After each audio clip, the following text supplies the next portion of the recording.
Thinking about moving to Sarasota County? Well, before you do, you really need to know what it actually costs to live here. So in this video, I'm going to break down 4 of the costs that come with living in Sarasota that tend to really surprise home buyers. Before we get started though, I wanted to remind you, I help people relocating to Sarasota County all the time, and if you want me to help you too, reach out anytime. Just call or text me at 941-465-9206 or click one of the links in the description below. Okay, let's start with a couple of the neighborhood costs that tend to surprise home buyers. If you've been paying any attention at all, you know home prices in Sarasota County skyrocketed during the pandemic. And even though prices have come down a little bit over the past 2 years, some of the neighborhood costs haven't gone down at all. 2 of the big ones are HOA fees and CDD fees. As for HOA fees, some are low and some, well, not so low. As I mentioned in a different video, whether or not your monthly HOA fees are even worth it really depends on whether or not you actually use the amenities that come along with the higher fees.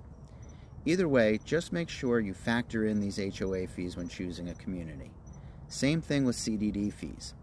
A CDD fee, Community Development District Fee, is a charge added to your property tax bill to help pay for your specific neighborhood's infrastructure. Things like roads, utilities, clubhouses, and community amenities. It typically includes both a long-term bond repayment and an ongoing operations maintenance portion. These CDD fees can catch buyers by surprise, especially if moving from out of state. Now, not every community has them, but if they do, they can add an additional $1,000, $2,000, $3,000 or even more to your annual tax bill. That brings me to the second surprise cost, your property taxes. Now honestly though, your property taxes are actually fairly reasonable compared to many of the northern states, especially where my mom and sister live on Long Island. Compared to that, the taxes here are very reasonable. However, they do reset when you buy the home. You see, in Florida, if you live in your home full-time and have a homestead exemption, meaning it's your primary residence, your taxable value can only go up a little each year. No more than 3% or the inflation rate, whichever is lower. This is part of what's known as the Save Our Homes Act. But when you sell that home, that cap goes away, and the property gets reassessed at today's market value. So the tax number you see online is almost never the number you're actually going to pay, especially if the seller has lived in that home for a long time.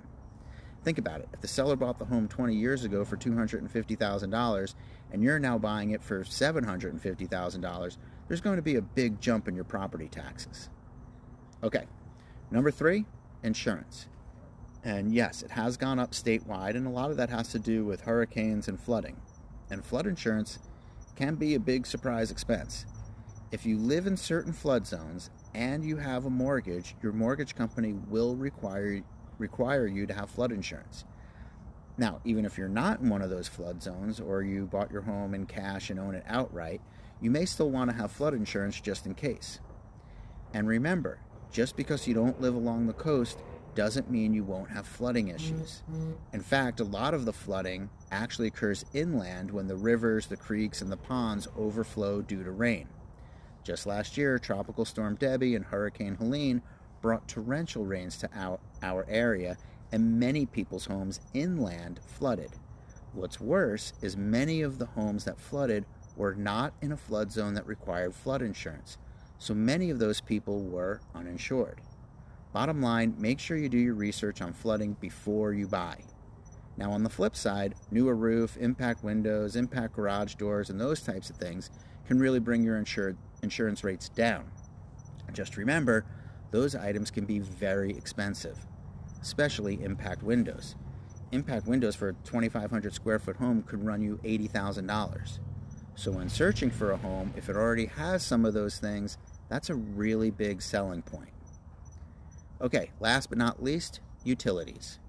The biggest utility surprise for newcomers are typically your water bill and your electric bill. The water bill is mainly due to irrigation. Remember, we go long stretches without any rain. And while that might be nice for going to the beach and going on the boat, your lawn doesn't exactly like it. So the water bill can run high. Now hopefully the home you buy has a well for irrigation. If so, your water bills will be drastically reduced.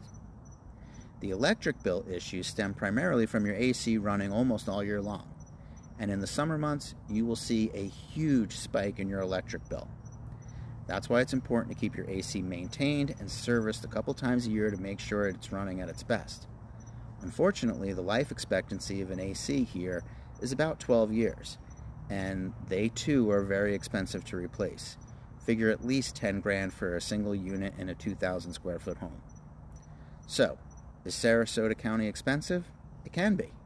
But as I mentioned in this video, there are certainly things to do that you can do and you can look for when buying a home that will help keep those costs down. Doing your research on flood zones and past flood damage, paying attention to HOA fees, does the home have impact windows and those types of things. All of this can help keep your costs down. But honestly, at the end of the day, even if there's some extra costs, most of us just consider it the price we pay for living in paradise, because it truly is a beautiful place to live.